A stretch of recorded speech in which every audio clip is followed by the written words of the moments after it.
भारत में ज्यादातर लोग गोस्वामी तुलसीदास जी के बारे में जानते हैं। वह रामचरितमानस के लेखक के रूप में प्रसिद्ध हैं। यह उत्तर भारत की आम भाषा में भगवान राम के जीवन पर लिखी गई पहली पुस्तक है। तुलसीदास जी का जन्म उत्तर भारत के एक गांव में हुआ था।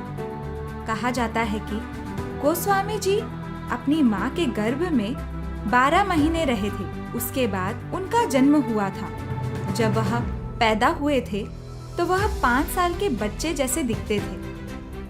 उन्होंने पैदा होते ही सबसे पहले राम शब्द का उच्चारण किया, इसलिए उन्हें राम बोला कहा गया। उनके जन्म का समय उनके पिता के लिए हानिकारक था, इसलिए उनके माता पिता ने उनका त्याग कर दिया और मुनिया नामक एक दासी को दे दिया। मुनिया ने उन्हें 5 साल पाला, जिसके बाद मुनिया की मृत्यु हो गई। उसके बाद राम बोला एक अनाथ के रूप में घूमते रहे। उस समय श्री नरहरिदास ने उन्हें अपना शिष्य बनाया और उनका नाम तुलसीदास रखा। उन्होंने तुलसीदास जी को सभी शास्त्रों की शिक्षा भी दी।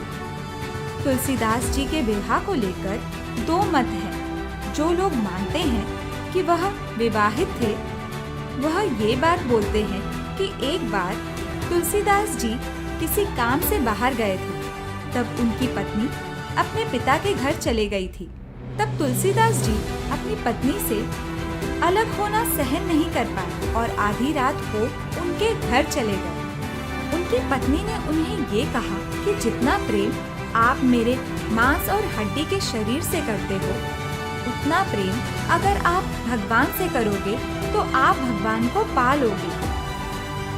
ये सुनकर वो वापस चले गए और उन्होंने संन्यास ले लिया। वो हमेशा राम की भक्ति में लीन रहते थे। ये देखकर हनुमान जी ने उन पर कृपा की और उन्हें कहा कि उन्हें भगवान श्री राम जल्द मिलेंगे।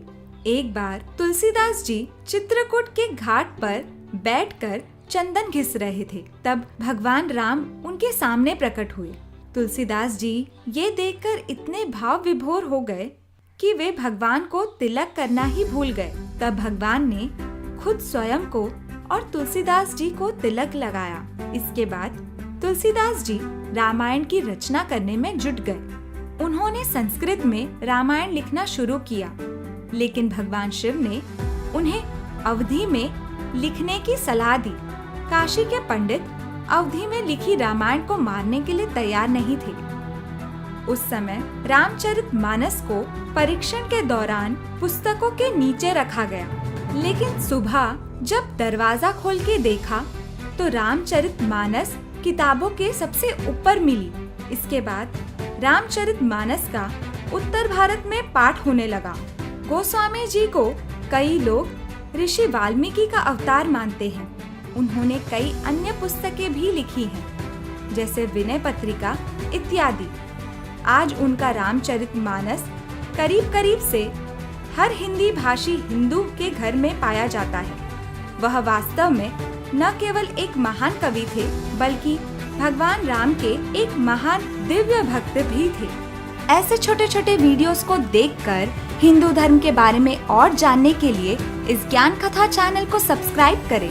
और अगर आपको ये कहानी पसंद आई है तो इस वीडियो को लाइक करें और अपने परिवार और मित्रों के साथ अवश्य शेयर करें।